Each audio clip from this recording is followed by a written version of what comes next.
Hey kids, as you all know, for the past couple months there has been a pandemic. So that's exactly what I'm going to talk about today. Although not coronavirus. Actually, it's not even about pandemic, it's more about vaccines, but whatever. Anyways, I'll be talking about smallpox. It's basically cowpox, but small and terrible. As well as not being a cow, but I digress. However, even if it's called smallpox, its effects aren't as small as the name would imply. In fact, it was much worse, starting from high fever, muscle pain, headache, and weakness. Then it starts attacking the skin, which is when the small, terrible, horrible stuff starts to happen. Fluid-filled blisters start to appear around the face, the torso, and basically everywhere it can go, really. But it doesn't end there. After all of that, it could take on one of its different forms with varying degrees of pain and suffering, which are ordinary, modified, malignant, or hemorrhagic. Death rates may vary. Let's say that you magically survived all of that. You'd still have a face full of deep-pitted scars, no eyelashes, and maybe even become blind. This was so common, in fact, ladies' etiquette books had to give advice to those with friends that lost their beauty because of the disease. Although we weren't all sitting ducks at that time. We also had something against smallpox. Variolation. It's simply rubbing dried blister fluids from an infected patient to a cut on a healthy patient's arm, which had a death rate of 2%, but it was much better than the 14% caused by natural infection, so that's good at least.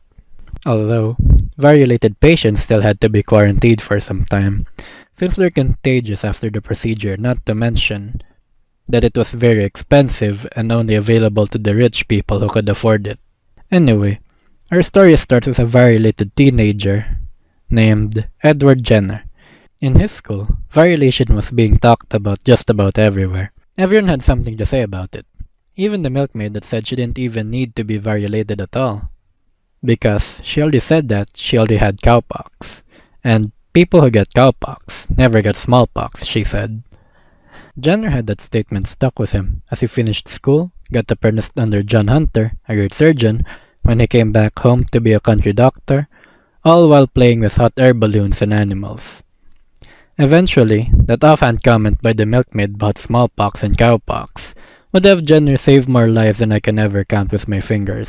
Moving forward, in 1796, another milkmaid, this time with a name, Sarah Nelmus, went to Jenner, showing symptoms of cowpox. And this is when Jenner had a flashback to that mention from the other milkmaid without a name. He asked her if she had smallpox. She didn't. Knowing how people and animals work, Jenner knew that diseases could be transferred between them, and cowpox was only a mild disease, only affecting hands and arms, not being very infectious person to person. Jenner had thought if it's possible that cowpox could actually give immunity to smallpox. So, he tested it on an 8-year-old named James Phillips, with the probable permission of his father. Ethical considerations aside, he gave James cowpox, then tried to variolate him with smallpox. No symptoms appeared. He was immune, as well as being able to transfer cowpox from person to person, making vaccination easier. And so the term was born, vaccination, from Jenner's new Latin name for cowpox, which meant smallpox, but cow. He did 23 more experiments with vaccination, even on his own infant son, as well as submitting a paper to the Royal Society. Although, just to be clear, Jenner wasn't the first one to come up with the idea of vaccination. It had been proposed and practiced a couple of times already, but none of those instances was ever given much attention to. But Jenner decided that he'd have vaccination as his life's work. Sadly, not everyone believed him, at least initially. Other attempts to copy Jenner's results failed because of specimen contamination, and that there's no standard method of vaccination as well. Some doctors tried the person-to-person procedure, which sometimes had transmitted more than cowpox, and because of these unfortunate incidents, it had some other people go against vaccination.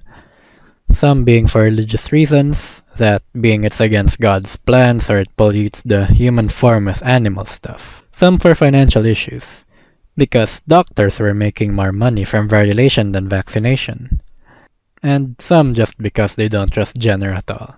And so, the first anti-vaxxer groups formed, some even with wrong information which, quite frankly, hasn't even changed today. There was even one political cartoon at the time showing cowheads popping out of people's bodies. After getting Jenner's vaccine, others said that it also caused other diseases like syphilis. But Jenner could not be bothered by the opposition, so he just worked to promote vaccination as safe and life-saving. He even shared the process to other doctors abroad, to America and France. Napoleon even got involved somehow, and had his troops be vaccinated even though he was at war with Jenner's home country. He even gave Jenner a medal for saving many French lives. In fact, Jenner was so respected in France, he was able to negotiate the return of prisoners of war. Then in 1803, a Spanish expedition brought the vaccination to Latin America, Philippines, and China. Well, all seemed nice and well. The way that they had to keep the cowpox alive during the expedition was by having 22 orphans as carriers of the virus. Anyways, going back to Jenner. He spent so much time promoting vaccinations, he neglected his own medical practices, and his pockets started to run dry as well. But even so, he decided to make a hut on his backyard where he gave out free vaccinations to anyone that can't afford it. Not long after, in 1802, the British Parliament gave him £10,000 for his work, and an additional 20,000 5 years later on. However, in 1821, Jenner got appointed as the physician extraordinary of King George IV. Unfortunately, Jenner died shortly after. Even after his death, his legacy lives on. In 1813, the United States passed a law to ensure that everyone could get vaccines, and even vaccinated Native Americans by 1832. In 1853, vaccinations became compulsory for infants in England, although opposition pushed it to 1907. However, in 1904, a law in Brazil that made vaccination mandatory caused a bit of an outrage and resulted in 30 deaths due to street fighting. And in India, they preferred variolation because of religious reasons, that being having cows in your body is against their religion. And then something big happened in 1958. A Soviet health minister asked the World Health Organization for a global campaign to eradicate smallpox, where both the US and Soviet Union donated 80% of the total vaccines used in the effort, which all ended in 1979, when smallpox only existed in labs. It was gone.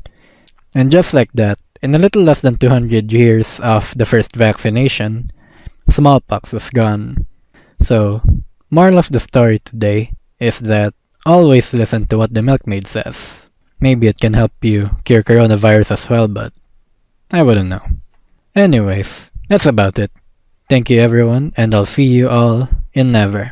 Goodbye.